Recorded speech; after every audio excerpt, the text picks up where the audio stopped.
नमस्कार बंधुगण, कहानी दुनिया को आपण मानक स्वागत। आज चलतु शुणा गोटे भूत कहानी जार ना है जंगलर रहस्य। 18 जून 2007 गोटे बड़ बुलडोजर द्रुत गति आगु को बढ़ी गोटे गछ को तले पकई दौची। बुलडोजर चलाउथुबा लोक जनक निज साथी मानू आगु को आहरी गछ काटिबा कही सेठारु चली जाउची। पछपटु गोटे क्रेन आसुची एवं सेही तले पड़िथिबा गछ को साइड करुची, जोठारे श्रमिक माने निर्माण काम आरंभ करने को जाउथिले। एठारे मिस्टर विकास सक्सेनांकर एक विराट घर तैयारी हबार थिला। मिस्टर सक्सेना पेशारे जने डाक्तर थिले। तांकर परिवार रे तांकर पत्नी प्रिया सक्सेना एवं 5 वर्षर कुनी झियो तानिया सक्सेना थिले। मिस्टर सक्सेना सहरर कोलाहल ठारू दूर प्रकृतिर कोଳରେ निजर घर तैयारी करुथिले। आखपाखर सुंदर जंगल एवं पाखरे बेसी घर मध्य नथिला। बास हाथ गणती 4-5टी घर। काम एबे आरंभ होइथिला। गछ कटा चलीथिला। सबु श्रमिक निज काम करुथिले कि हठात कहार चित्कार सुनागला।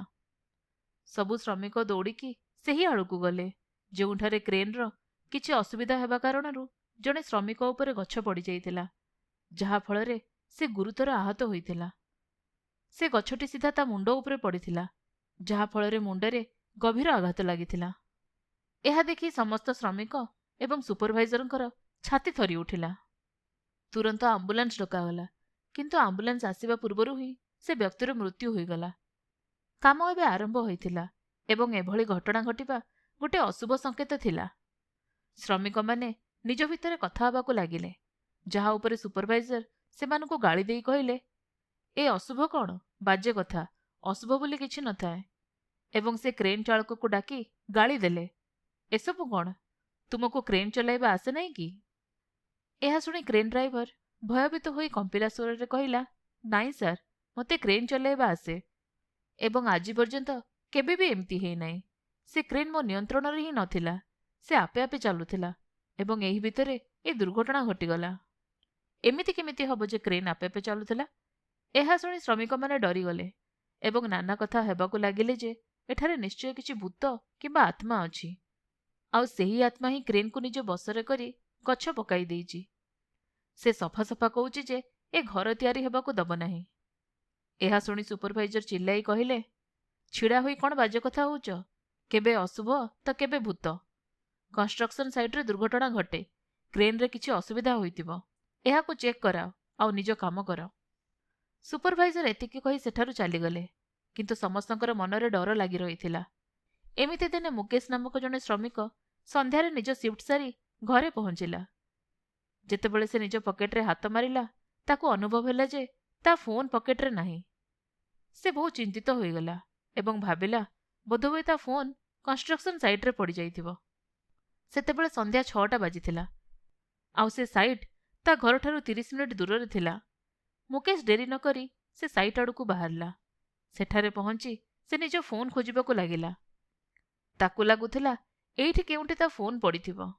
से सेही जागा को गला जेउंठी से काम करुथिला, किंतु सेठारे भी ता फोन नथिला। से फोन खोजी चलीथिला, किंतु ताकू फोन मिलु नथिला।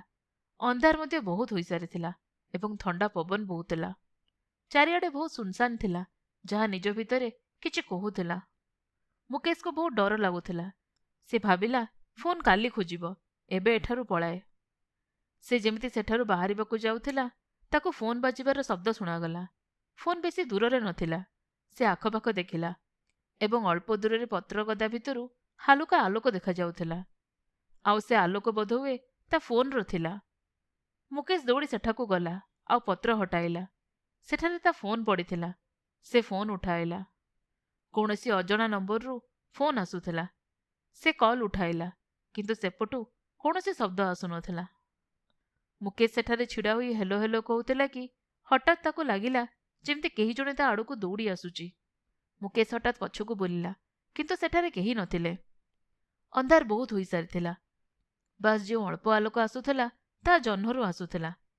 मुकेश चारिआड़कू देखिला। सेठाकार परिवेश एबे बहुत भयंकर लागुथिला। से सेठारु बाहरिबाकू भाबिला एवं निज पाद आगुकू बढ़ाइला। पाद तले सुखिला पत्र चापी हेबार शब्द से सुनसान को भांगुथिला। एहा सहित ताकू निज पछपटू କାହାର ପାଦ ଶବ୍ଦ ଶୁଣାଗଲା। ସେ ପଛକୁ ନ ବୁଲି ସିଧା ସିଧା ଚାଲିଲା ଏବଂ ପାଦ ଶବ୍ଦ ଆସିବାକୁ ଲାଗିଲା। ସେ ଯେମିତି ଅଟକି ଯାଉଥିଲା, ଶବ୍ଦ ମଧ୍ୟ ଅଟକି ଯାଉଥିଲା। ମୁକେଶକୁ ବହୁତ ଡର ଲାଗୁଥିଲା। ସେ ଭାବୁଥିଲା ଯେ ଏମିତି କିଏ ତା ପଛରେ ଆସୁଛି।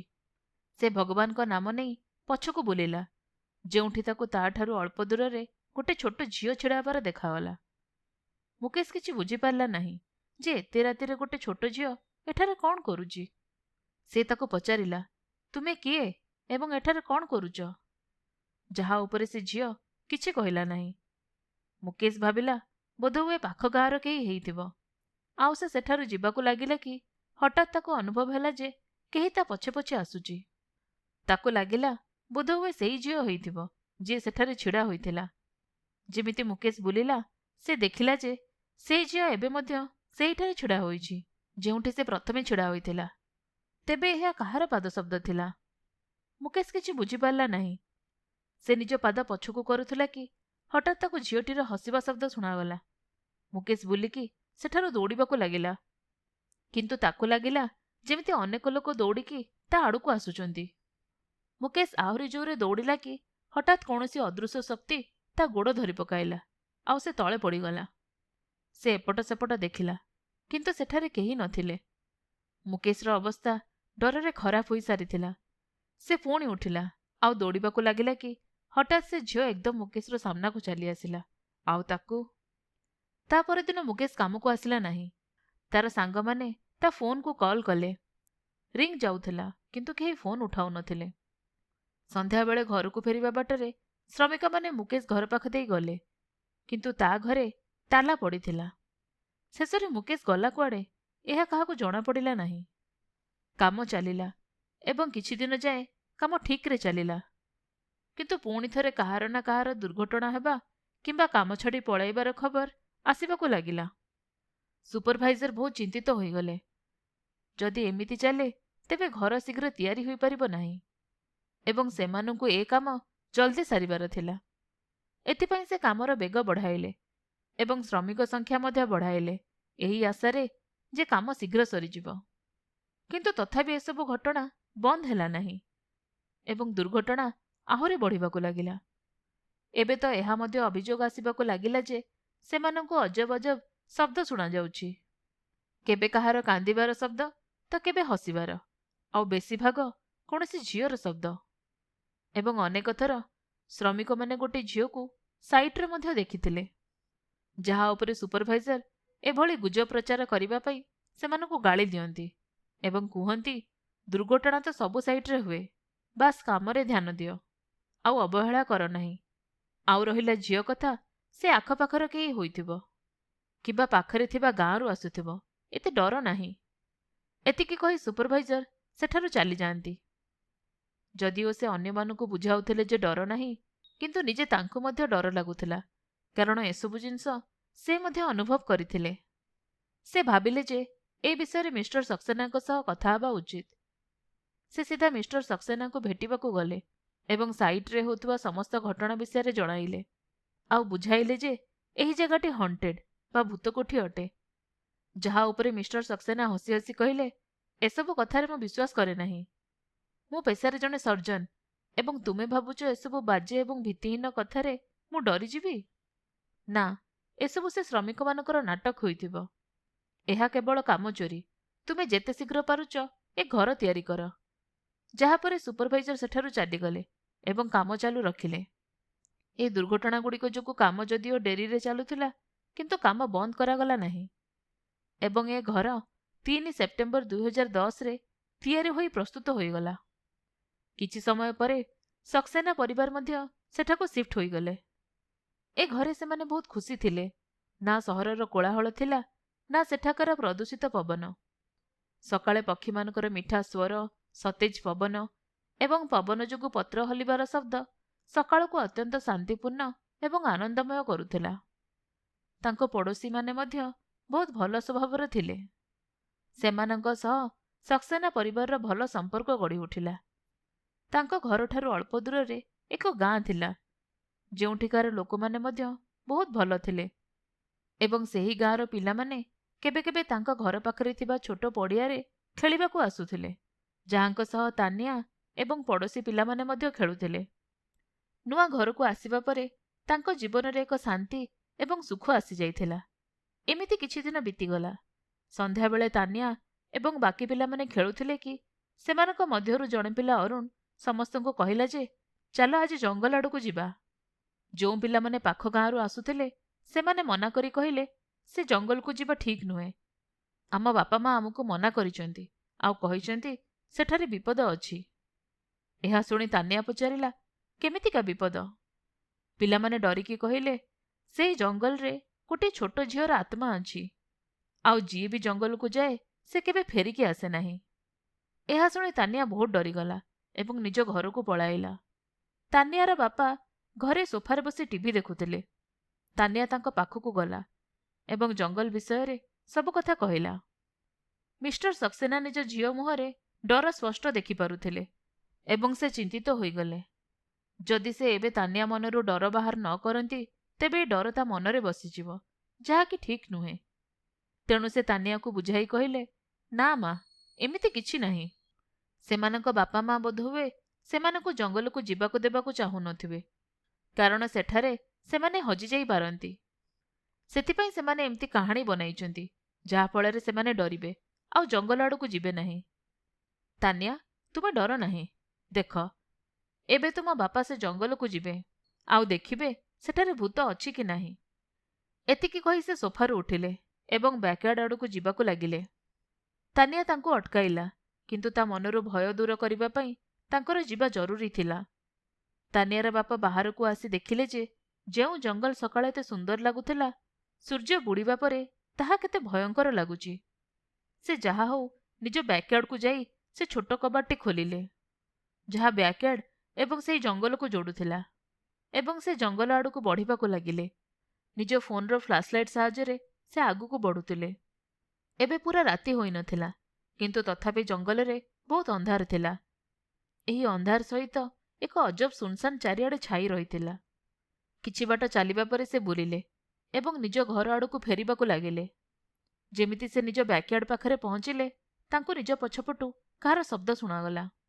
ସେ ପଛକୁ ବୁଲି ନିଜ ଫ୍ଲାସ୍ଲାଇଟ୍ ସାହାଯ୍ୟରେ ଏପଟ ସେପଟ ଦେଖିଲେ, କିନ୍ତୁ ସେଠାରେ କେହି ନଥିଲେ। ତାଙ୍କୁ ଲାଗିଲା ବୋଧହୁଏ କୌଣସି ଜନ୍ତୁ ହେଇଥିବ ଏବଂ ଯେମିତି ସେ ନିଜ ଘର ଆଡ଼କୁ ବୁଲିଲେ ସେ ଦେଖିଲେ ଗୋଟେ କୂଅ ଏବଂ ସେହି କୂଅ ପାଖରେ ଗୋଟେ ଛୋଟ କୁଡ଼ିଆ, ଯାହାକି ଅଧା ଭାଙ୍ଗି ଯାଇଥିଲା। ସେ ଚିନ୍ତାରେ ପଡ଼ିଗଲେ ଯେ ତାଙ୍କ ଘରର ଏତେ ପାଖରେ ଗୋଟେ କୂଅ ଏବଂ ଭଙ୍ଗା କୁଡ଼ିଆ ଅଛି ଆଉ ସେ ଆଜି ପର୍ଯ୍ୟନ୍ତ ଏହାକୁ ଦେଖିନାହାନ୍ତି। ଯାହା ହଉ କିଛି ଥିବ, ଏହା ଭାବି ଭାବି ସେ ନିଜ ବ୍ୟାକ୍ୟାର୍ଡର କବାଟ ଖୋଲିଲେ ଏବଂ ନିଜ ଘରେ ପଶିଲେ, ଯେଉଁଠାରେ ତାନିଆ ଏବଂ ତାଙ୍କ ପତ୍ନୀ ତାଙ୍କୁ ଅପେକ୍ଷା କରିଥିଲେ। ତାନିଆ ନିଜ ବାପାଙ୍କୁ ଦେଖିବା ମାତ୍ରେ ତାଙ୍କ ଆଡ଼କୁ ଦୌଡ଼ିଗଲା ଏବଂ ତାଙ୍କୁ କୁଣ୍ଢାଇ ପକାଇଲା। ମିଷ୍ଟର ସକ୍ସେନା ମଧ୍ୟ ତାନିଆକୁ କୋଳକୁ ଉଠାଇଲେ ଏବଂ କହିଲେ, ଦେଖିଲ, ମୁଁ କହିଥିଲି ନା ସେ ଜଙ୍ଗଲରେ କୌଣସି ଝିଅର ଭୂତ ନାହିଁ। ସେ ପିଲାମାନେ ତ କହୁଥିଲେ ଯିଏ ସେଠାକୁ ଯାଏ କେବେ ଫେରିଆସେ ନାହିଁ, କିନ୍ତୁ ଦେଖ, ମୁଁ ଆସିଗଲି ନା। କିନ୍ତୁ ଏହାର ଅର୍ଥ ଏୟା ନୁହେଁ ଯେ ତୁମେ ଏବେ ସେ ଜଙ୍ଗଲକୁ ଯାଇପାରିବ। ତୁମେ ସେ ଜଙ୍ଗଲଠାରୁ ଦୂରରେ ରହିବ ଏବଂ ଘର ଆଖପାଖରେ ହିଁ ଖେଳିବ। ତାନିଆ ହଁରେ ମୁଣ୍ଡ ହଲାଇଲା ଏବଂ ତାପରେ ତାନିଆ ଆଉ ତାର ବାପା ମା ଖାଇଲେ ଏବଂ ଶୋଇବା ପାଇଁ ଚାଲିଗଲେ। କିନ୍ତୁ କ'ଣ ସତରେ ସେ ଜଙ୍ଗଲରେ କୌଣସି ଝିଅର ଭୂତ ନାହିଁ? ଆଉ କ'ଣ ଥିଲା ସେହି ରହସ୍ୟମୟୀ କୂଅ ଏବଂ ଅଧା ଭଙ୍ଗା କୁଡ଼ିଆ? ତାନିଆର ରୁମ୍ ତା ବାପା ମାଙ୍କ ରୁମ୍ ପାଖରେ ହିଁ ଥିଲା। ସେମାନେ ସମସ୍ତେ ଆରାମରେ ଶୋଇଥିଲେ। ରାତି 12ଟା ହୋଇଥାଏ। କାହାର ପାଦ ଶବ୍ଦ ପୁରା ଘରେ ଗୁଞ୍ଜି ଉଠିଲା, ଯାହା ଶୁଣି ତାନିଆର ବାପା ଉଠି ପଡ଼ନ୍ତି ଏବଂ ବାହାର ଆଡ଼କୁ ଦେଖନ୍ତି। କରିଡରର ଛୋଟ ଲାଇଟ୍ ଜଳୁଥିଲା, ଯାହାଫଳରେ ସଫାସଫା କିଛି ଦେଖାଯାଉନଥିଲା। କିନ୍ତୁ ଦେଖିବାରେ ଏମିତି ଲାଗୁଥିଲା ଯେ ତାଙ୍କ ରୁମ୍ କବାଟ ପାଖରେ କେହି ଜଣେ ଛୋଟ ଝିଅ ଛିଡ଼ା ହୋଇଛି। ତାଙ୍କୁ ଲାଗିଲା ଏହା ତାନିଆ ଅଟେ। ତେଣୁ ସେ ଡାକି କହିଲେ, ତାନିଆ, କ'ଣ ହେଲା? ନିଦ ଆସୁନାହିଁ କି? ଏହା ଶୁଣି ସେ ଝିଅଟି ହଠାତ୍ ଗାୟବ ହୋଇଗଲା। ତାନିଆର ବାପା ଚମକି ପଡ଼ିଲେ ଏବଂ ରୁମ୍ର ବାହାରକୁ ଆସିଲେ। ସେ ତାନିଆର ରୁମ୍କୁ ଗଲେ, ଯେଉଁଠାରେ ତାନିଆ ଆରାମରେ ଶୋଇଥିଲା। ତେବେ ସେ କିଏ ଥିଲା ଯାହାକୁ ମୁଁ ଦେଖିଲି? ତାନିଆର ବାପା ଏହା ଭାବୁଥିଲେ କି ପୁଣି ତାଙ୍କ ପାଦ ଶବ୍ଦ ଶୁଣାଗଲା, ଯାହା ଛାତ ଉପରୁ ଆସୁଥିଲା। ସେ ଦୌଡ଼ିକି ଛାତ ଉପରକୁ ଗଲେ, କିନ୍ତୁ ସେଠାରେ ମଧ୍ୟ କେହି ନଥିଲେ। ସେ ପୁରା ଘର ଖୋଜି ପକାଇଲେ, କିନ୍ତୁ ପୂରା ଘରେ ତାଙ୍କୁ କେହି ମିଳିଲେ ନାହିଁ। ତଥାପି ପାଦ ଶବ୍ଦ ତାଙ୍କୁ ଶୁଣାଯାଉଥିଲା। ସେ ନିଜ ରୁମ୍ ବାହାରେ ପହଞ୍ଚିଲେ ଏବଂ ଭାବିବାକୁ ଲାଗିଲେ ଯେ ତାଙ୍କ ସହିତ ଇଏ କ'ଣ ହେଉଛି। ଠିକ୍ ଏତିକିବେଳେ କୌଣସି ଝିଅର ହସିବା ଶବ୍ଦ ତାଙ୍କୁ ହଲ୍ରୁ ଶୁଣାଗଲା। ସେ ଦୌଡ଼ିକି ହଲ୍କୁ ଗଲେ। ଏପଟ ସେପଟ ଦେଖିଲେ, କିନ୍ତୁ ସେଠାରେ ତାଙ୍କୁ କେହି ଦେଖାଗଲେ ନାହିଁ। ହଠାତ୍ ତାଙ୍କ ନଜର ହଲ୍ ଝର୍କା ଦେଇ ବାହାର ଆଡ଼କୁ ଗଲା। ବାହାରେ ବ୍ୟାକ୍ୟାର୍ଡର ଗୋଟେ ଗଛ ତଳେ ଗୋଟେ ଛୋଟ ଝିଅ ଛିଡ଼ା ହୋଇଥିଲା। ଅନ୍ଧାର ଥିଲା, ତେଣୁ ସେ ସଫା ସଫା ଦେଖିପାରୁ ନଥିଲେ। ସେ ଟର୍ଚ୍ଚ ଉଠାଇଲେ ଏବଂ ବ୍ୟାକ୍ୟାର୍ଡକୁ ଗଲେ, କିନ୍ତୁ ଏବେ ସେଠାରେ କେହି ନଥିଲେ। ତାଙ୍କୁ ମଧ୍ୟ କିଛି ବୁଝାପଡ଼ୁନଥିଲା। ସେ ଯାଇ ଶୋଇପଡ଼ିଲେ। ତା ପରଦିନ ସେ ଚିନ୍ତାରେ ଥିଲେ ଯେ ଯାହା ସେ ଗତ ରାତିରେ ଦେଖିଲେ ତାହା ସତ ଥିଲା ନା ସ୍ୱପ୍ନ। ତାଙ୍କୁ ଏମିତି ଲାଗୁଥିଲା ଯେ ଯାହା ସେ ଦେଖିଲେ ତାହା ସ୍ୱପ୍ନ ହୋଇଥିବ, କାରଣ ଗତକାଲି ତାନିଆ ତାଙ୍କୁ ସେହି ଝିଅର ଆତ୍ମା ବିଷୟରେ କହିଥିଲା। ତେଣୁ ସେ ଏହି ବିଷୟରେ ଭାବୁଥିଲେ ଏବଂ ସେଥିପାଇଁ ତାଙ୍କୁ ଏମିତି ସ୍ୱପ୍ନ ଆସିଲା। ସେ ଚା ପିଉ ପିଉ ନିଜ ପତ୍ନୀ ପ୍ରିୟାଙ୍କୁ ଡାକିଲେ ଏବଂ ପଚାରିଲେ ଯେ କ'ଣ ତାନିଆ ସ୍କୁଲ ଯିବା ପାଇଁ ପ୍ରସ୍ତୁତ ହୋଇଗଲା। ଏହା ଶୁଣି ତାନିଆ ନିଜ ରୁମ୍ରୁ ବାହାରକୁ ଆସିଲା, ନିଜ ସ୍କୁଲ ଡ୍ରେସ୍ ପିନ୍ଧି ଏବଂ ବ୍ୟାଗ୍ ପକାଇ। ତାନିଆର ବାପା ତାକୁ ସ୍କୁଲରେ ଛାଡ଼ି ନିଜ କାମକୁ ଚାଲିଗଲେ। ଏବେ ସେ ଘରେ ବାସ୍ ତାନିଆର ମା ଏବଂ ତାଙ୍କ ଚାକରାଣୀ ରାନୀ ଥିଲେ। ରାନୀ ତାଙ୍କ ଘର ପାଖରେ ଯେଉଁ ଗାଁ ଥିଲା ସେଠାରୁ ଆସୁଥିଲା। ତାନିଆର ମା ସୋଫାରେ ବସି ଟିଭି ଦେଖୁଥିଲେ। ହଠାତ୍ କିଛି ଜିନିଷ ପଡ଼ିବାର ଶବ୍ଦ ଆସିଲା। ସେ ରାନୀକୁ ଡାକି କହିଲେ, ରାନୀ, କ'ଣ ପକାଇଦେଲ ତୁମେ? ରାନୀ ତାନିଆ ରୁମ୍ରୁ ବାହାରକୁ ଆସିଲା ଏବଂ କହିଲା, ମୁଁ କିଛି ପକାଇ ନାହିଁ। ଏ ଶବ୍ଦ ଷ୍ଟୋର ରୁମ୍ରୁ ଆସିଥିଲା, ତେଣୁ ଦୁହେଁ ଷ୍ଟୋର ରୁମ୍ ଆଡ଼କୁ ଗଲେ, ଯେଉଁଠାରେ ବହିର ଗୋଟିଏ ବାକ୍ସ ପଡ଼ିଯାଇଥିଲା ଏବଂ ଝରକାରେ ଗୋଟେ ବିଲେଇ ବସିଥିଲା। ତାନିଆର ମା ବିଲେଇକୁ ହୋଡ଼ାଇ ଦେଲେ ଏବଂ ରାନୀକୁ ସେ ବାକ୍ସ ଉଠାଇ ରଖିବାକୁ କହିଲେ। ଜଣା ନାହିଁ କିଏ ଏ ଷ୍ଟୋର ରୁମ୍ର ଝରକା ଖୋଲିଦେଇ ଚାଲିଗଲା।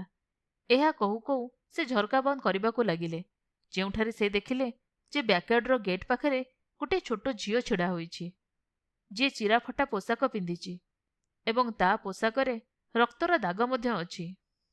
ସେ ଏକଲୟରେ ବାସ୍ ତାନିଆର ମାଆଙ୍କୁ ଦେଖୁଥିଲା। ତାନିଆର ମା ଡରିଗଲେ ଏବଂ ଚିନ୍ତିତ ହୋଇ ସେ ରାନୀକୁ ଡାକିଲେ। ସେ ରାନୀକୁ କହିଲେ, ଦେଖ ରାନୀ, କିଏ ଏ ଝିଅ? ବୋଧହୁଏ ତୁମ ଗାଁର ହୋଇଥିବ। ଦେଖ ତ କ'ଣ ହେଲା ତାକୁ। ରାନୀ ଦୌଡ଼ିକି ଝରକା ପାଖକୁ ଆସିଲା ଏବଂ ବାହାରକୁ ଦେଖିଲା, କିନ୍ତୁ ସେଠାରେ କେହି ନଥିଲେ। ଏଠାରେ ତ କେହି ନାହାନ୍ତି, ରାନୀ କହିଲା। ଯାହା ଶୁଣି ତାନିଆର ମା ଝରକା ବାହାରକୁ ଦେଖିଲେ ଏବଂ ସତରେ ଏବେ ସେଠାରେ କେହି ନଥିଲେ।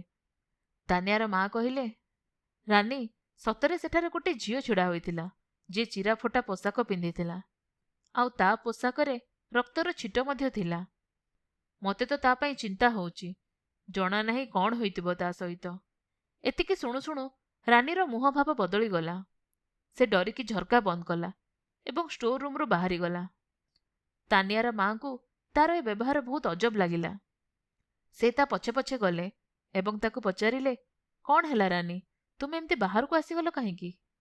ଯାହା ଉପରେ ରାନୀ ଟିକେ ଡରିଗଲା। କିଛି ତ କଥା ଥିଲା ଯାହା ସେ ଲୁଚାଉଥିଲା, କିନ୍ତୁ ତାନିଆର ମା ବାରମ୍ବାର ପଚାରିବାରୁ ସେ ତାଙ୍କୁ କିଛି କହିଲା। ସେ କହିଲା, ବୋଧହୁଏ ସେ ଝିଅ ସିଏ ଅଟେ। ସିଏ କିଏ? ରାନୀକୁ ତାନିଆର ମା ପଚାରିଲେ, ଯାହା ଉପରେ ରାନୀ ଉତ୍ତର ଦେଲା, ସେଇ ଯାହାର କାହାଣୀ ଆମ ଗାଁରେ ବ୍ୟାପିଛି। ଏ ବୋଧହୁଏ ସେଇ ଖୁସି। ଖୁସି? ଏ କିଏ? ତାନିଆର ମା ପଚାରିଲେ, ଯାହା ଉପରେ ରାନୀ ତାଙ୍କୁ ଖୁସି ବିଷୟରେ କହିବା ଆରମ୍ଭ କଲା। ପାଖରେ ଯେଉଁ ଗାଁ ଅଛି ସେଠାରେ ବହୁତ ବର୍ଷ ପୂର୍ବେ ଗୋଟେ ପରିବାର ରହୁଥିଲା, ଯେଉଁଥିରେ ଗୋଟିଏ ସୁନ୍ଦର ଝିଅ ଏବଂ ତାର ବାପା ମା ଥିଲେ। ଖୁସି ପୁରା ଗାଁର ଗେହ୍ଲା ଥିଲା ଏବଂ ସମସ୍ତେ ତାକୁ ବହୁତ ଭଲ ପାଉଥିଲେ। ସେ ଗାଁ ପିଲାଙ୍କ ସହ ଖେଳୁଥିଲା ଏବଂ ତାର ଖିଲିଖିଲି ହସ ପୁରା ଗାଁରେ ଗୁଞ୍ଜୁଥିଲା। ଏମିତି ଭାବନ୍ତୁ ଯେ ସେ ଗାଁର ସ୍ପନ୍ଦନ ଥିଲା। କିନ୍ତୁ ଦିନେ ସେ ହଠାତ୍ ଗାୟବ ହୋଇଗଲା। ସମସ୍ତେ ତାକୁ ବହୁତ ଖୋଜିଲେ, କିନ୍ତୁ ସେ କେଉଁଠି ମିଳିଲା ନାହିଁ। ଶେଷରେ ଥକିଯାଇ ସମସ୍ତେ ଆଶା ଛାଡ଼ିଦେଲେ, କିନ୍ତୁ ତା ବାପା ମା ଏ ଦୁଃଖ ସହିପାରିଲେ ନାହିଁ ଏବଂ ଜଣା ନାହିଁ ଗୋଟେ ରାତିରେ ସେମାନେ କୁଆଡ଼େ ଚାଲିଗଲେ। ଖୁସି ହଜିଯିବା ପରେ ମାନନ୍ତୁ ଯେମିତି କେହି ସେ ଗାଁର ସ୍ପନ୍ଦନ ନେଇଗଲା। ଏବେ ଆଗ ଭଳି ସେ ଗାଁରେ ଚମକ ରହିଲା ନାହିଁ। ଏମିତି କିଛି ବର୍ଷ ବିତିଗଲା। ହଠାତ୍ ଗାଁର କିଛି ଲୋକ ଯେଉଁମାନେ ଜଙ୍ଗଲକୁ କାଠ କାଟିବାକୁ ଯାଇଥିଲେ, ସେମାନେ ଚିଲେଇ ଚିଲେଇ ଆସିଲେ। ସମସ୍ତେ ସେମାନଙ୍କୁ ପଚାରିଲେ, ଆରେ ଏମିତି ଚିଲଉଛ କାହିଁକି? ଯାହା ଉପରେ ସେମାନେ କହିଲେ ଯେ ଜଙ୍ଗଲରେ ଯେଉଁ ତାନ୍ତ୍ରିକ ବାବା ରହୁଥିଲେ ତାଙ୍କୁ କେହି ବହୁତ ନିର୍ମମ ଭାବରେ ହତ୍ୟା କରିଛି। ତାଙ୍କ କୁଡ଼ିଆରେ ତାଙ୍କ ଶବ ପଡ଼ିଛି ଏବଂ ତାଙ୍କର ରକ୍ତ ପୁରା କୁଡ଼ିଆର କାନ୍ଥରେ ଲାଗିଛି। ସେ ତାନ୍ତ୍ରିକ ବାବା ପୂର୍ବରୁ ଗାଁରେ ରହୁଥିଲେ, କିନ୍ତୁ ସେ ବହୁତ କଳାଜାଦୁ କରୁଥିଲେ। କେବେ କାହାକୁ ବଶରେ କରିବାକୁ ଚେଷ୍ଟା କରୁଥିଲେ ତ କେବେ ଜନ୍ତୁକୁ ବଳି ଦେଉଥିଲେ ଶୈତାନକୁ ଖୁସି କରିବା ପାଇଁ। ପ୍ରାୟ ସବୁଦିନ ଗାଁରୁ କେହି ନା କେହି ଜନ୍ତୁ ଗାୟବ ହେବାକୁ ଲାଗିଲେ। ତେଣୁ ଗାଁ ଲୋକ ସେ ତାନ୍ତ୍ରିକକୁ ସେଠାରୁ ଘଉଡ଼ାଇ ଦେଲେ। ଆଉ ତାପରେ ସେ ଜଙ୍ଗଲରେ ଛୋଟ କୁଡ଼ିଆ କରି ରହିବାକୁ ଲାଗିଲେ। କିନ୍ତୁ ହଁ, ସେ ବହୁତ ଜ୍ଞାନୀ ବାବା ଥିଲେ। ସହରର ଲୋକ ତାଙ୍କୁ ଭେଟିବାକୁ ଆସୁଥିଲେ, କିନ୍ତୁ କିଏ ତାଙ୍କୁ ହତ୍ୟା କଲା ଏହା ଏକ ରହସ୍ୟ ଥିଲା।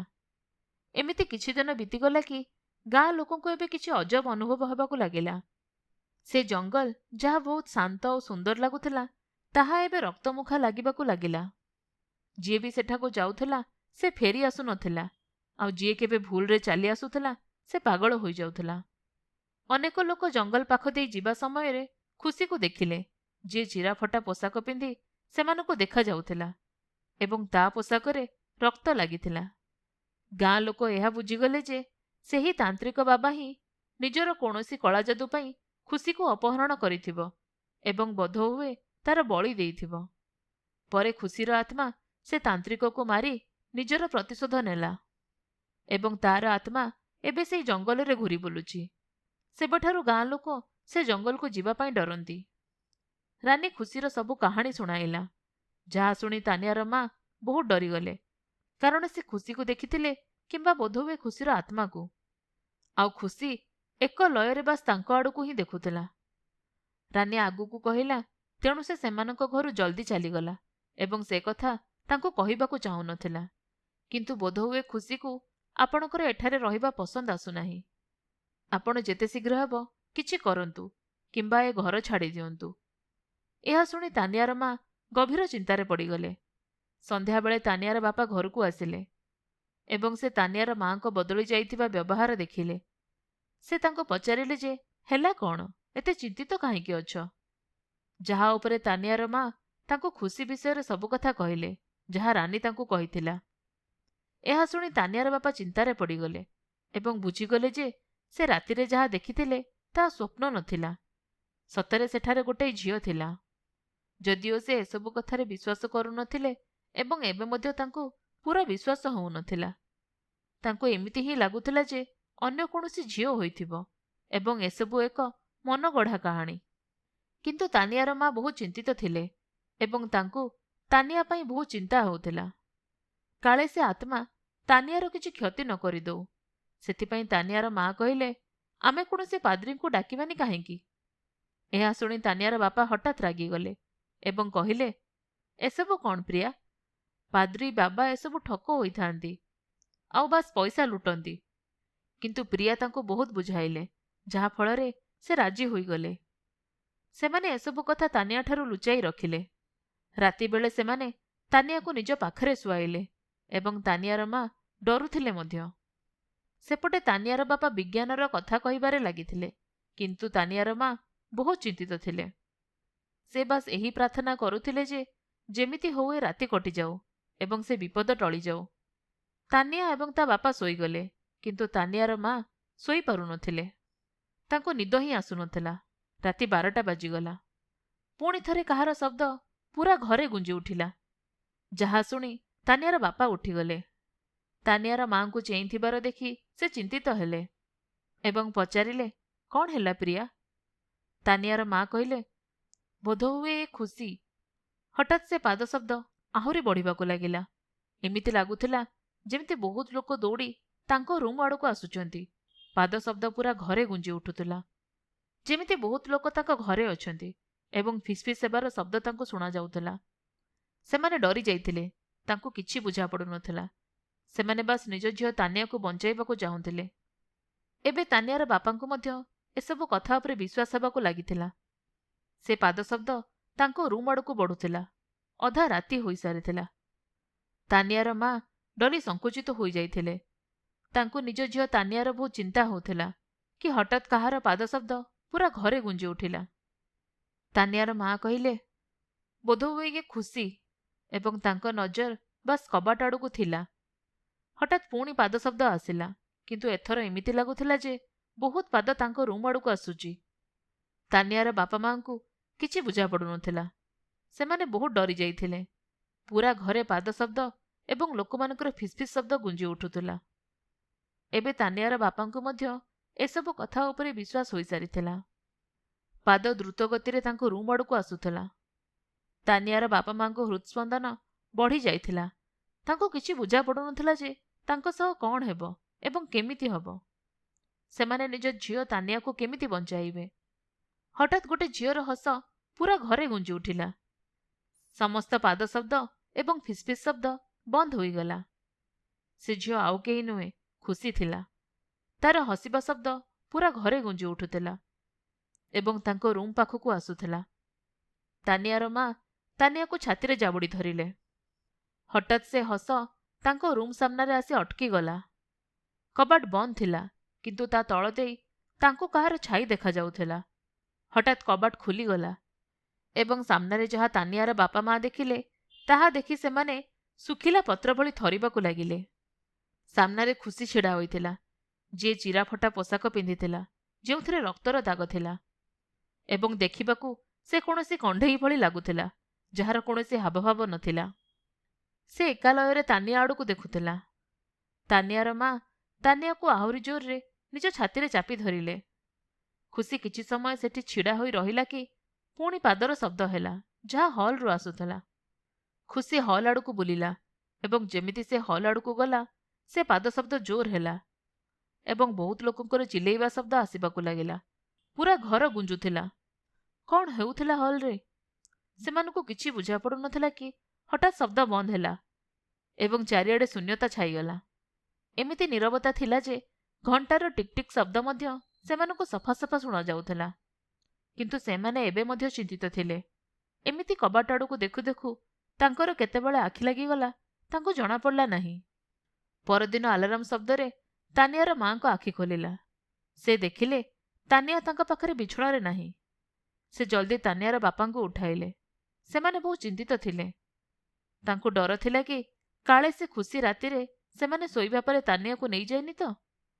ସେ ଦୁହେଁ ଚିନ୍ତିତ ହୋଇ ତାକୁ ଖୋଜିବାକୁ ଲାଗିଲେ କି ହଠାତ୍ ତାଙ୍କୁ ତାନିଆର ହସିବା ଶବ୍ଦ ବ୍ୟାକ୍ୟାର୍ଡରୁ ଆସିଲା। ସେମାନେ ଦୌଡ଼ିକି ବ୍ୟାକ୍ୟାର୍ଡକୁ ଗଲେ, ଯେଉଁଠାରେ ତାନିଆ ଗଛ ତଳେ ବସି ଏକା ଖେଳୁଥିଲା। ସେ ଦୁହେଁ ତା ପାଖକୁ ଗଲେ ଏବଂ କହିଲେ, ତାନିଆ, ଏଠାରେ କ'ଣ କରୁଛ? ସେ ରାଗରେ ବୁଲି ପଡ଼ିଲା ଏବଂ ତାଙ୍କ ଆଡ଼କୁ ଘୂରିକି ଚାହିଁଲା। ଆଜି ପର୍ଯ୍ୟନ୍ତ ତାନିଆ କେବେ ଏମିତି ବ୍ୟବହାର କରିନଥିଲା। ସେମାନେ ପୁଣି ତାନିଆକୁ ପଚାରିଲେ। ସେ ହଠାତ୍ ଚିଲେଇବାକୁ ଲାଗିଲା ଏବଂ ତାନିଆର ବାପାଙ୍କ ଉପରକୁ ଝାମ୍ପି ପଡ଼ିଲା। କୌଣସି ମତେ ସେମାନେ ତାକୁ କାବୁ କଲେ ଏବଂ ହଲ୍ରେ ବସାଇଲେ। ତାନିଆ ଅଜବ ବ୍ୟବହାର କରୁଥିଲା। କେବେ ସେ ହସୁଥିଲା ତ କେବେ କାନ୍ଦିବାକୁ ଲାଗୁଥିଲା, ତ କେବେ ତାକୁ ପ୍ରବଳ ରାଗ ଆସୁଥିଲା। ତାନିଆର ବାପା ମା ବୁଝି ଯାଇଥିଲେ ଯେ ଖୁସି ତାନିଆ ସହିତ କିଛି ନା କିଛି କରିଛି। ତାନିଆର ମା ନିଜ ସାଙ୍ଗକୁ ଫୋନ୍ ଲଗାଇଲେ ଏବଂ ତାକୁ ସବୁ କଥା କହିଲେ, ଯାହା ଉପରେ ସେ ଜଣେ ପାଦ୍ରୀ ଜୋସେଫଙ୍କ ନମ୍ବର ଦେଲେ। ତାନିଆର ମା ଡେରି ନକରି ତାଙ୍କୁ ଡକାଇଲେ। ଖରାବେଳେ ସେ ପାଦ୍ରୀ ନିଜ କାରରେ ଆସିଲେ। ସେ ଯେମିତି ତାଙ୍କ ଘର ଭିତରକୁ ଗଲେ, ତାଙ୍କ ଆଖି ହଠାତ୍ ବଡ଼ ବଡ଼ ହୋଇଗଲା। ଡର କାରଣରୁ ତାଙ୍କର ଝାଳ ବୋହିବାକୁ ଲାଗିଲା। ଏପଟ ସେପଟ ଦେଖି ଦେଖି ସେ ତାନିଆ ଆଡ଼କୁ ବଢ଼ିବାକୁ ଲାଗିଲେ। ତାନିଆ ଏକଲୟରେ ବାସ୍ ବ୍ୟାକ୍ୟାର୍ଡ ଆଡ଼କୁ ଦେଖୁଥିଲା କି ହଠାତ୍ ପାଦ୍ରୀ ତା ପାଖକୁ ଆସିବା ମାତ୍ରେ ସେ ଏକଦମ ବୁଲି ପଡ଼ିଲା ଏବଂ ଘୁରିକି ପାଦ୍ରୀଙ୍କୁ ଦେଖିବାକୁ ଲାଗିଲା। ଯାହାପରେ ପାଦ୍ରୀ କିଛି ନ କହି ଘରୁ ଯିବାକୁ ଲାଗିଲେ। ସେ ଦୌଡ଼ି ଦୌଡ଼ି ଘରୁ ବାହାରକୁ ବାହାରିଗଲେ। ସେ ବହୁତ ଡରି ଯାଇଥିଲେ ଏବଂ ତାଙ୍କର ଏ ଡର ତାଙ୍କ ମୁହଁରେ ସ୍ପଷ୍ଟ ଦେଖାଯାଉଥିଲା। ତାନିଆର ବାପା ମା ମଧ୍ୟ ତାଙ୍କ ପଛେ ପଛେ ଗଲେ। ପାଦ୍ରୀ ଯିବାକୁ ବସିଥିଲେ କି ହଠାତ୍ ସେ ଦୁହେଁ ତାଙ୍କୁ ଅଟକାଇଲେ ଏବଂ ପଚାରିଲେ, କ'ଣ ହେଲା? ଆପଣ ଝଡ଼ାଫୁଙ୍କା କରିବେ ନାହିଁ? ପାଦ୍ରୀ କପାଳରୁ ଝାଳ ପୋଛି କହିଲେ, ନା, ଏ କାମ ମୋ ଦ୍ୱାରା ହେବ ନାହିଁ, କାରଣ ୟା ଭିତରେ ଗୋଟାଏ ନୁହେଁ ଅନେକ ଆତ୍ମା ଅଛନ୍ତି ଏବଂ ସେ ଝିଅ ଭିତରେ କୌଣସି ସାଧାରଣ ନୁହେଁ ବରଂ ବହୁ ଶକ୍ତିଶାଳୀ ଆତ୍ମା ଅଛି, ଯାହାକୁ ମୁଁ କାବୁ କରିପାରିବି ନାହିଁ। ଆପଣ ମୋତେ କ୍ଷମା କରନ୍ତୁ। ଏତିକି କହି ସେ ନିଜ କାରରେ ବସିଲେ ଏବଂ ସେଠାରୁ ଚାଲିଗଲେ। ତାନିଆର ବାପା ମା ବହୁତ ଚିନ୍ତିତ ହୋଇଗଲେ। ଏସବୁ ତାଙ୍କ ପଡ଼ୋଶୀ ମିଷ୍ଟର ସଞ୍ଜୀବ ବର୍ମା ଦେଖୁଥିଲେ। ସେ ଦୁହେଁ ତାଙ୍କ ପାଖକୁ ଆସିଲେ ଏବଂ ପଚାରିବାକୁ ଲାଗିଲେ, କ'ଣ ହେଲା? ଆପଣ ଏମିତି ଚିନ୍ତିତ କାହିଁକି ଅଛନ୍ତି? ତାନିଆର ବାପା ମା ତାଙ୍କୁ ନିଜର ସବୁ ସମସ୍ୟା ବିଷୟରେ କହିଲେ। ମିଷ୍ଟର ବର୍ମା କହିଲେ, ଯଦି ଆପଣ କହିବେ ତେବେ ମୁଁ ଏମିତି ଜଣେ ବାବାଙ୍କୁ ଜାଣିଛି ଯିଏ ଆପଣଙ୍କୁ ସାହାଯ୍ୟ କରିପାରିବେ। ସେ ବହୁତ ଏମିତି ଉପରି ଚାକର ଥିବା ଘରକୁ ଠିକ୍ କରିଛନ୍ତି। ତାନିଆର ବାପା କହିଲେ, ଯଦି ଏ ପାଦ୍ରୀ କିଛି କରିପାରିଲେ ନାହିଁ ତେବେ ସେ କ'ଣ କରିନେବେ? ମିଷ୍ଟର ବର୍ମା କହିଲେ, ଆପଣ ତାଙ୍କୁ ଦୁର୍ବଳ ଭାବନ୍ତୁ ନାହିଁ। ମୁଁ କହୁଛି ନା, ସେ ଆପଣଙ୍କୁ ସାହାଯ୍ୟ କରିପାରିବେ। କିଛି ସମୟ ତାନିଆର ବାପା ମା ପରସ୍ପରକୁ ଚାହିଁଲେ। ଆଖିଠାରରେ ତାନିଆର ମା କହିଲେ ଯେ ଡାକିଦେବା। ତାପରେ ତାନିଆର ବାପା ମିଷ୍ଟର ବର୍ମାଙ୍କୁ କହିଲେ, ଠିକ୍ ଅଛି, ଆପଣ ଡାକି ଦିଅନ୍ତୁ ଏବଂ ଯେତେ ଶୀଘ୍ର ହୋଇପାରେ ସେତେ ଶୀଘ୍ର। ମିଷ୍ଟର ବର୍ମା ହଁ ଭରି ନିଜ ଘରକୁ ଚାଲିଗଲେ। ତାନିଆର ବାପା ମା ବହୁତ ଚିନ୍ତିତ ଥିଲେ। ତାଙ୍କୁ କିଛି ବି ବୁଝା ପଡୁନଥିଲା। ସେ କେମିତି ସେ ଘର ଭିତରକୁ ଏବେ ଯିବେ ଏବଂ ନିଜ ଝିଅକୁ ସମ୍ଭାଳିବେ? ବାବା ଘର ଭିତରକୁ ଆସିଲେ, କିନ୍ତୁ ସେ ସିଧା ତାନିଆ ପାଖକୁ ଗଲେ ନାହିଁ। ପ୍ରଥମେ ସେ ପୂରା ଘର ଏପଟ ସେପଟ ବୁଲିଲେ ଏବଂ ସବୁ ଜିନିଷ ଦେଖିଲେ। ପଛେ ପଛେ ତାନିଆର ବାପା ମା ଏବଂ ମିଷ୍ଟର ବର୍ମା ମଧ୍ୟ ଚାଲିଥିଲେ। ତାପରେ ସେ କିଛି ସମୟ ତାନିଆର ବାପା ମାଙ୍କ ସହ କଥା ହେଲେ ଏବଂ ତାଙ୍କୁ ପଚାରିଲେ ଯେ କେବେଠାରୁ ଏସବୁ ଆରମ୍ଭ ହେଲା। ଯାହାଦ୍ୱାରା ତାଙ୍କୁ ଜଣାପଡ଼ିଲା ଯେ ଯେବେଠାରୁ ତାନିଆର ବାପା ସେ ଜଙ୍ଗଲରୁ ଆସିଛନ୍ତି ସେବେଠାରୁ। ସେ ପୁଣି ସେଇ ବ୍ୟାକ୍ୟାର୍ଡକୁ ଗଲେ ଏବଂ ଜଙ୍ଗଲ ଆଡ଼କୁ ଦେଖିଲେ। ତାଙ୍କ ମୁହଁରେ ଏକ ଶାନ୍ତି ଭାବ ଥିଲା, ଯାହାକୁ ଦେଖି କାହାର ବି ମନ ହାଲୁକା ହେଇଯିବ। ସେ ବାବାଙ୍କୁ ଦେଖି ତାନିଆର ବାପା ମାଙ୍କ ସବୁ ଚିନ୍ତା ଯେମିତି ଶେଷ ହୋଇଗଲା। ସେ ବାବା ସମସ୍ତଙ୍କୁ କହିଲେ ଯେ ଆପଣମାନେ ତାନିଆ ପାଖରେ ବସନ୍ତୁ, ମୁଁ ଜଙ୍ଗଲକୁ ଯାଉଛି। ଏବେ ସନ୍ଧ୍ୟା 6:30 ବାଜୁଥିଲା ଏବଂ ସୂର୍ଯ୍ୟ ବୁଡ଼ିବାକୁ ଯାଉଥିଲେ। ଅନ୍ଧାର ହେବାକୁ ଯାଉଥିଲା। ସମସ୍ତେ ଚିନ୍ତିତ ଥିଲେ, କିନ୍ତୁ ବାବା କହିଲେ, ଡରନ୍ତୁ ନାହିଁ, ଏବେ ତାନିଆ ପାଖରେ ବସନ୍ତୁ, ମୁଁ ବାସ୍ କିଛି ସମୟରେ ଆସୁଛି। ଏତିକି କହି ସେ ବାବା ଜଙ୍ଗଲ ଭିତରକୁ ଚାଲିଗଲେ। ସେଠାରେ କିଛି ସମୟ ଏପଟ ସେପଟ ବୁଲିଲେ। ସେଇ ଭଙ୍ଗା କୁଡ଼ିଆ ଏବଂ କୂଅ ପାଖକୁ ଗଲେ। ସମସ୍ତେ ହଲ୍ରେ ବସି ତାଙ୍କୁ ଅପେକ୍ଷା କରୁଥିଲେ। ଯେବେଠାରୁ ସେ ବାବା ଘରକୁ ଆସିଥିଲେ ତାନିଆ ଶାନ୍ତ ଥିଲା ଏବଂ ବାସ୍ ଏକଲୟରେ ଜଙ୍ଗଲ ଆଡ଼କୁ ଦେଖୁଥିଲା। ଏବେ ବାହାରେ ଘନ ଅନ୍ଧାର ଛାଇ ଯାଇଥିଲା। ଆଜିର ରାତି ସମସ୍ତଙ୍କୁ ପୂର୍ବ ଅପେକ୍ଷା ଅଧିକ ଅନ୍ଧକାରମୟ ଲାଗୁଥିଲା। ସେ ଅନ୍ଧାର ଦେଖିବାକୁ ଏମିତି ଲାଗୁଥିଲା ଯେମିତି ନିଜ ଭିତରେ ବହୁତ କିଛି ଲୁଚାଇ ରଖିଛି। ବାବା ଜଙ୍ଗଲରୁ ଘରକୁ ଆସିଲେ ଏବଂ ସମସ୍ତଙ୍କୁ କହିଲେ, ଆଜିର ରାତି ଭାରି ଅଟେ। ଆମକୁ ଯାହା କିଛି କରିବାକୁ ହେବ ଜଲ୍ଦି କରିବାକୁ ପଡ଼ିବ। ତାନିଆର ବାପା ମା କହିଲେ, ବାବା କିଛି କରନ୍ତୁ, ଆମ ଝିଅକୁ ବାସ୍ ଠିକ୍ କରିଦିଅନ୍ତୁ। ବାବା ହଁରେ ମୁଣ୍ଡ ହଲାଇଲେ ଏବଂ ସମସ୍ତଙ୍କୁ କହିଲେ କିଛି ସମୟ ପାଇଁ ତାଙ୍କୁ ତାନିଆ ସହ ଏକା ଛାଡ଼ି ଦିଆଯାଉ। ଯାହାପରେ ତାନିଆର ବାପା ମା ଏବଂ ମିଷ୍ଟର ବର୍ମା ଅନ୍ୟ ରୁମ୍କୁ ଚାଲିଗଲେ। ସମୟ ବିତି ଚାଲିଥାଏ। ଗୋଟାଏ ଗୋଟାଏ ମିନିଟ୍ ଏବେ ଗୋଟେ ଘଣ୍ଟା ସମାନ ଲାଗୁଥିଲା। ହଠାତ୍ ଗୋଟିଏ ଚିତ୍କାର ଶବ୍ଦ ସେମାନଙ୍କୁ ଶୁଣାଗଲା। ଆଉ ସେ ଶବ୍ଦ ତାନିଆର ଥିଲା। ସେମାନେ ଦୌଡ଼ି ଦୌଡ଼ି ହଲ୍କୁ ଆସିଲେ, ଯେଉଁଠାରେ ତାନିଆ ବେହୋସ ହୋଇ ପଡ଼ିଥିଲା ଏବଂ ବାବା ତା ହାତ ଧରି କିଛି ବିଡ଼ି ବିଡ଼ି ହୋଇ କହୁଥିଲେ। ହଠାତ୍ ସେ ନିଜ ଆଖି ଖୋଲିଲେ ଏବଂ ବ୍ୟାକ୍ୟାର୍ଡ ଆଡ଼କୁ ଦେଖିଲେ। ତାପରେ ଉଠୁ ଉଠୁ ସେ କହିଲେ, ତାନିଆକୁ ରୁମ୍ରେ ଶୁଆଇ ଦିଅ। ଏବଂ ତାପରେ ବାବା ବାହାରକୁ ଗଲେ। ନିଜ ପୁଟୁଳିରୁ କିଛି ବାହାର କରି ଘରର ଚାରିପାଖରେ ଏକ ଘେରା ତିଆରି କଲେ ଏବଂ ସାଥି ସାଥି କିଛି ମନ୍ତ୍ର ପଢ଼ୁଥିଲେ। ଏସବୁ କରିବା ପରେ ସେ ବସିଲେ ଆଉ କହିଲେ, ତାନିଆ ଏବେ ବିଲକୁଲ ଠିକ୍ ଅଛି, କିନ୍ତୁ ଏହାର ଅର୍ଥ ନୁହେଁ ଯେ ଖୁସି ଏଠାକୁ ଆସିବ ନାହିଁ। ଆପଣ କାଲି ହିଁ ଏ ଘର ଖାଲି କରିଦେବେ, କାରଣ ଏବେ ସେ ବହୁତ ରାଗିଯାଇଛି। ଏବେ ପର୍ଯ୍ୟନ୍ତ ସେ ଆପଣଙ୍କୁ କିଛି କହିନଥିଲା, ବରଂ ସେ ଆପଣଙ୍କୁ ବଞ୍ଚାଇ ଚାଲିଲା, କିନ୍ତୁ ଏବେ ବୋଧହୁଏ ସେ ଏମିତି କରିବ ନାହିଁ। ତାନିଆର ବାପା ମା ଆଶ୍ଚର୍ଯ୍ୟ ହୋଇ କହିଲେ, ଆମକୁ ବଞ୍ଚାଇଲା? ବାବା କହିଲେ, ହଁ, ବଞ୍ଚାଇଲା। ତାନିଆର ବାପା ପଚାରିଲେ, କିନ୍ତୁ କେମିତି? ବାବା କହିଲେ, ଖୁସି ଏକ ଜୀବଧାରୀ ଅଟେ। ତାକୁ ଜୀବଧାରୀ ବନା ହେଇଛି। ଜୀବଧାରୀ ଏ କ'ଣ ହେଇଥାଏ? ବାବା କହିଲେ, ପୂର୍ବ କାଳରେ ଯେତେବେଳେ ଲୋକଙ୍କ ପାଖରେ କିଛି ଖଜାନା ରହୁଥିଲା କିମ୍ବା କୌଣସି ଦାମୀ ଜିନିଷ ରହୁଥିଲା, ତେବେ ତାର ସୁରକ୍ଷା ପାଇଁ ତା ସହିତ ଏକ ଜୀବଧାରୀ ରଖୁଥିଲେ, ଯିଏକି ତାଙ୍କର ସେ ଜିନିଷର ରକ୍ଷା କରୁଥିଲା। ଏହା ଖାସ୍ କରି ପିଲାମାନଙ୍କୁ ବନାଯାଉଥିଲା, କାରଣ ପିଲାମାନଙ୍କୁ କାବୁ କରିବା ବହୁତ ସହଜ ହୋଇଥାଏ। ଏହା ତାନ୍ତ୍ରିକ ଦ୍ୱାରା କରାଯାଉଥିବା ଏକ କ୍ରିୟା ଅଟେ। ପ୍ରଥମେ ସେମାନେ ପିଲାକୁ ଅପହରଣ କରୁଥିଲେ, ତା ଉପରେ କଳାଜାଦୁ କରି ତାକୁ ନିଜ ବଶରେ କରୁଥିଲେ ଏବଂ ତାପରେ ସେଇ ଖଜାନାର ମାଲିକ ତା ସାମ୍ନାକୁ ଆସି କହୁଥିଲା, ଦେଖ, ମୁଁ ଏ ଖଜାନାର ମାଲିକ ଅଟେ। ମୋ ଛଡ଼ା ଏ ଖଜାନା କାହାକୁ ନେବାକୁ ଦେବୁ ନାହିଁ। ଆଉ ଯିଏ ବି ଏହାକୁ ଚୋରି କରିବାକୁ ଆସିବ, ତୁ ତାକୁ ମାରିଦେବୁ। ମୁଁ ଫେରିକି ଆସିବି ଆଉ ନିଜ ଖଜାନା ନେଇଯିବି। ଆଉ ତାପରେ ତୁ ମୁକ୍ତ ହୋଇଯିବୁ। ଏହାପରେ ସେ ଜୀବଧାରୀ ସେ ମଣିଷକୁ ନୁହେଁ ବରଂ ତା ଆତ୍ମାକୁ ଚିହ୍ନି ନେଉଥିଲା।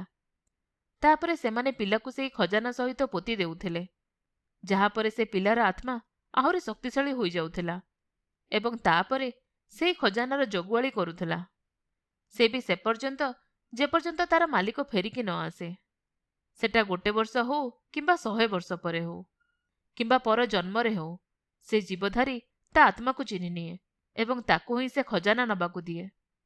କିନ୍ତୁ ସେ ମାଲିକ ନ ଆସିବା ଯେ ସେ ସେଇଠାରେ ରହେ ଏବଂ ତାର ରକ୍ଷା କରେ। ଖୁସି ସହିତ ମଧ୍ୟ ଏମିତି କିଛି ହୋଇଥିଲା। ତାକୁ ତାନ୍ତ୍ରିକ ଗୋଟିଏ ଜୀବଧାରୀ ବନାଇଦେଲା ଏବଂ ସେ ଖଜାନା ସେଇ କୁଡ଼ିଆ ପାଖରେ ପୋତିଦେଲା। କିନ୍ତୁ କିଛି ସମୟ ପରେ ସେ ତାନ୍ତ୍ରିକର ନିୟତ ବଦଳିଗଲା। ସେ ଭାବିଲା ଯେ ଖୁସିକୁ ସେ କାବୁ କରିନେବ, କିନ୍ତୁ ଏମିତି ହେଲା ନାହିଁ। ଖୁସି ସେ ତାନ୍ତ୍ରିକକୁ ମାରିଦେଲା। ତାପରେ ଯିଏ ଯିଏ ସେ ଜଙ୍ଗଲକୁ ଆସିଲା, ସେ ସେମାନଙ୍କୁ ମାରି ଚାଲିଲା ଏବଂ ତାଙ୍କ ଆତ୍ମାକୁ ନିଜ କାବୁରେ କରିନେଲା। ସେଥିପାଇଁ ଏଠାରେ ଆହୁରି ଅନେକ ଆତ୍ମାର ଉପସ୍ଥିତି ମୋତେ ଅନୁଭବ ହେଉଛି। ଏବେ ତ ମୁଁ ତାକୁ ଜଙ୍ଗଲ ପଠାଇ ଦେଉଛି ଏବଂ ଆଜି ରାତିରେ ସେ ଆତ୍ମାମାନେ କି ଖୁସି କିଛି କରିପାରିବେ ନାହିଁ। କିନ୍ତୁ କାଲି ହିଁ ଆପଣ ଏ ଜାଗା ଛାଡ଼ି ଚାଲିଯିବେ। ସମସ୍ତଙ୍କ ମନରେ ଅନେକ ପ୍ରଶ୍ନ ଥିଲା, ଯାହା ସେମାନେ ପଚାରିବା ଆରମ୍ଭ କଲେ। ତେବେ ବାବା, ସେ ଆମକୁ କାହିଁକି ମାରିଲା ନାହିଁ ଏବଂ ଆମକୁ ବଞ୍ଚାଇଲା କାହିଁକି? ବାବା କହିଲେ, ତାହା ତ ମୋତେ ଜଣା ନାହିଁ, କିନ୍ତୁ ହୋଇପାରେ ତାକୁ ତାନିଆ ପ୍ରତି ସହାନୁଭୂତି ହୋଇଯାଇଥିବ। ଜଙ୍ଗଲରୁ ଯେତେବେଳେ ଆପଣ ଆସୁଥିଲେ ତ ବୋଧହୁଏ ସେ ଆପଣଙ୍କୁ ମାରିବାକୁ ଆସୁଥିଲା। ବରଂ ତାନିଆକୁ ଦେଖି ବୋଧହୁଏ ତାକୁ ନିଜ ପିଲାଦିନ ମନେ ପଡ଼ିଗଲା। ଶେଷରେ ସେ ବି ତ ଗୋଟିଏ ଛୋଟ ଝିଅ ଥିଲା ଯାହାକୁ ଜୀବଧାରୀ ବନାଇ ଦିଆଗଲା।